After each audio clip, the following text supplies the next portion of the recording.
Software ఉద్యోగాల పేరుతో భారీ మోసం చేసిన వారిపై కఠిన చర్యలు తీసుకోవాలని నంద్యాల కలెక్టరేట్ ఆఫీస్ ముందు బాధితులు ఆందోళన చేశారు. 900 మంది నిరుద్యోగుల నుంచి 120 కోట్లు వసూలు చేశారని ఆరోపించారు.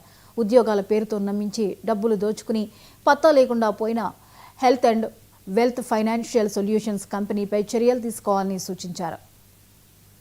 మన నంద్యాల జిల్లా దొర్నిపాడు మండల్లో సుమారు 850 మంది హెల్త్ అండ్ వెల్త్ అనే సంస్థకి వర్క్ ఫ్రమ్ హోమ్ జాబ్స్ ఇస్తారు అని వాళ్ళు చెప్పడంతో నమ్మి ఒక్కొక్క జాబ్ గురించి అంటే ఒక వ్యక్తి 4, 5, 6 పనులు కూడా చేయొచ్చు.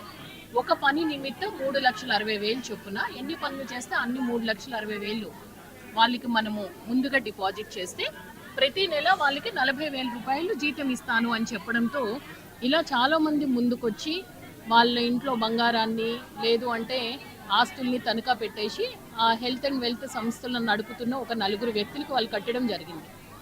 వాళ్ళు ఈ నెల 40,000 రూపాయలు వీళ్ళకి శాలరీ పే చేయలేదు.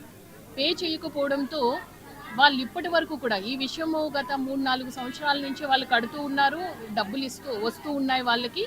ఎప్పుడు కూడా వాళ్ళు ఈ విషయాన్ని ఎవరికి తెలియజేయలేదు.